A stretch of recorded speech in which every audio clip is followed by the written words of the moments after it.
My name is Jim. I'm the owner of the Chick-fil-A here in Temecula. Thank you, sir. I appreciate it, Ryan. It's always great when chicken sandwiches get the round of applause and like all these amazing other speakers. It's amazing. So thank you. I've been doing this for about 11 years, but this is my second career. I started my first career in the Marine Corps, which I retired from. I went in after college, and I retired after 20 years. During that time, my MOS was a 7562. My military occupational specialty was 7562. I was a CH-46 helicopter pilot, and throughout that time, I was a weapons and tactics instructor. I was I flew hundreds of hours in combat in Afghanistan and Iraq. I was a presidential helicopter pilot for a few years, flew President Bush in his second term around the country in the United States, which was really fun. And thank you, Ryan. Appreciate that. This is like the best front table guy ever. He's got to come to everything. And so when I tell people that I was in the military, one of the first things I always say is it's different out here than it was in there, right? It's different. Your leadership leading in the Marine Corps had to be so much different than leading in a corporate venture. And I'm here to tell you it's not. There's a lot of people that served in here, and I bet you they're all going to believe what I'm about to tell everybody here. The notion that a lot of people that didn't serve in the military have is when I told somebody to do something, it was under penalty of awfulness that they were going to do that thing. Like, do this paperwork, or I'm going to make you do push-ups so your arms fall off. Or I'm going to make you run until your legs can't carry you anymore. And that is probably the biggest misnomer about the military that there is that the leadership within the military is so much different than the leadership outside the military.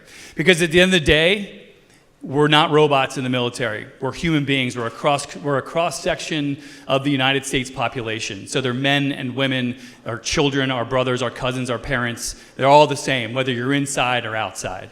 And so there are a few of those occasions where absolutely you are telling a Marine under penalty of really awfulness that they have to go do a thing, but that's very, very infrequently. Usually it's an office day.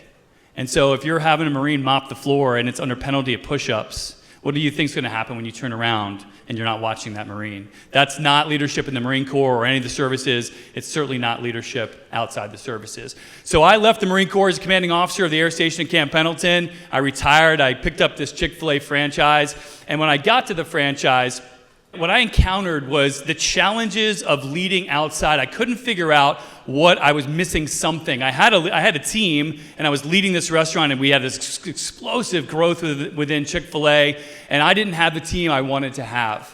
And so I became a much better reader because I didn't know what else to do. Nobody around me, my world was the Marine Corps, and now everybody I knew was the Marine Corps, and asking them was yielding the same results of, well, what are we missing about this? Why is my team not showing up like I want them to?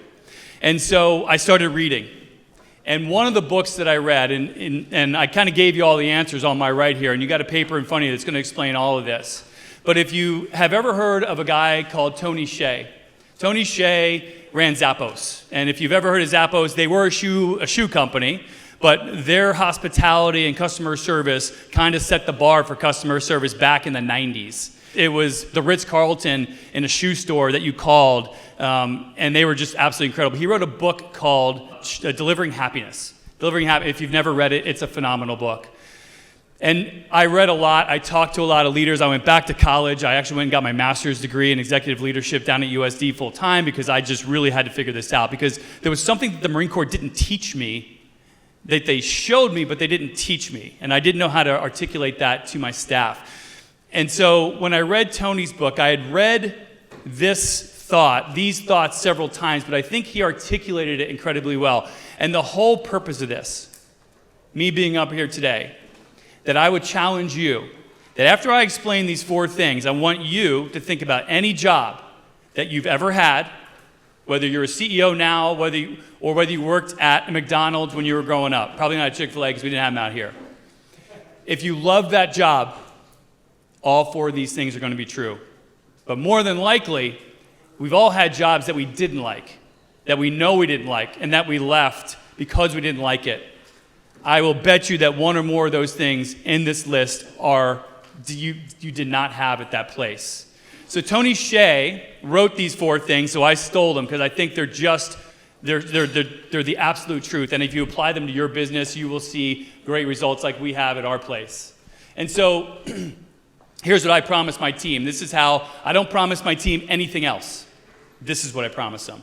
So when you want to get real granular on what I deliver to my team, it makes it really easy when it's 4 things. Now, there's a million ways to do these 4 things, and each of you would do them differently, but I promise 4 things.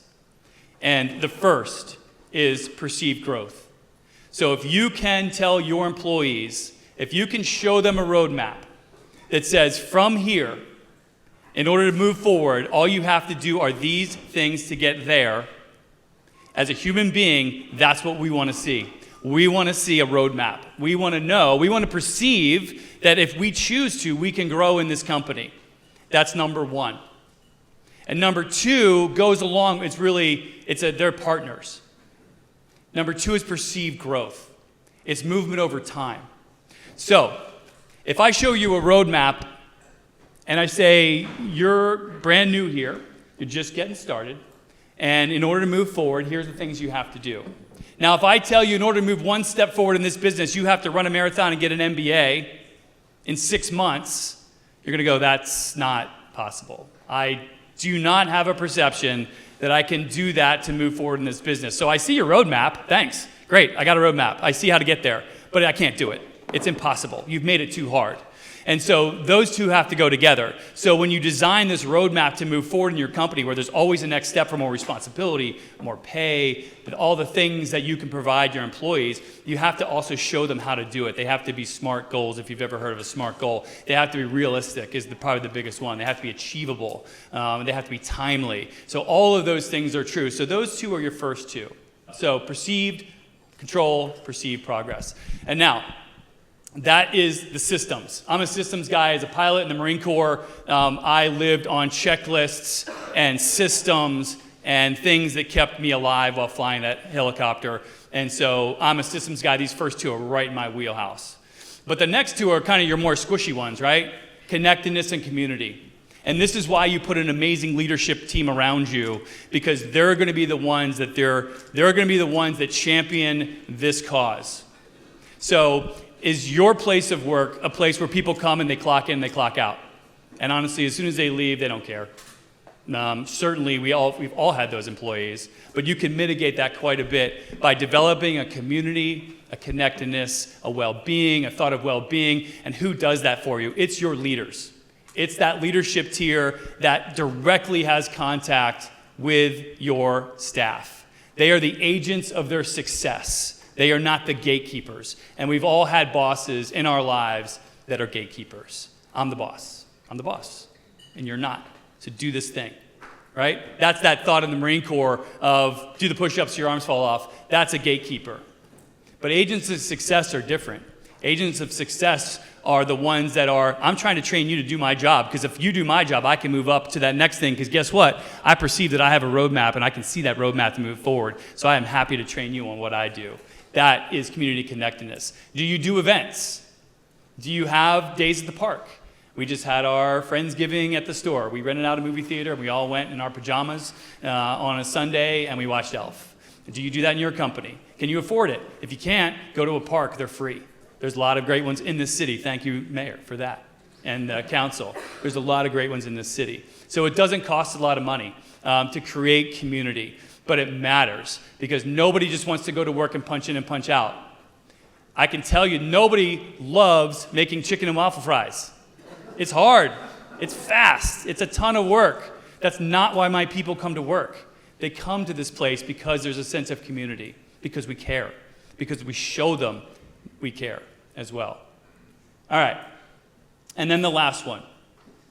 I'm going over these really fast, by the way, so hold on, because one, I've had 6 cups of coffee, and 2, I only have 18 minutes, so this is a quick one. Vision, value, meaning, bigger purpose. Every speaker that has come up here, Stacy did an amazing job when she was up here talking about this stuff. I'm sure you'll hear it more outside of when I'm done. You'll hear from other speakers. Vision, meaning, bigger purpose. It's not about the chicken and waffle fries. That is what we do. That is not why we do it. So on that piece of paper in front of you, you see my why. Our why is to be the most influential or caring company in the Inland Empire, in the Valley. by developing servants who impact and influence the places they lead. And if I can do that through chicken and waffle fries, everybody out here has an opportunity, because honestly, fast food, it's just fast food. That's it. We're just serving fast food. And so I believe we're doing that through our vision, our values, our meaning, and our bigger purpose. Okay, so those are my 4 promises. And once again, I want to reiterate, I do not promise anything else in this business to my staff. Now, I will do a lot within those 4 buckets.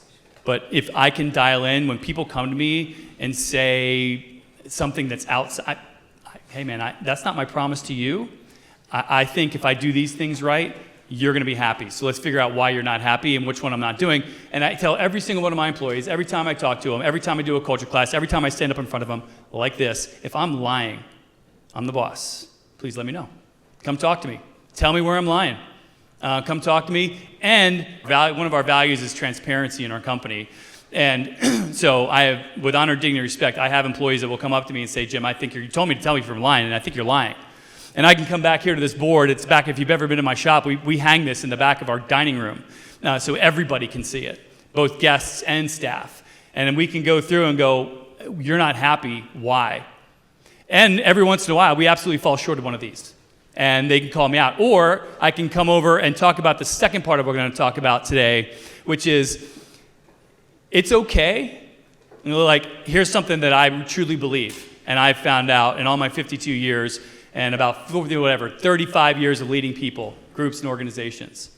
You can make your staff promise you something too. It's a two-way street. That if I'm going to hire you and I'm going to work every day to do this better, I have some expectations from you.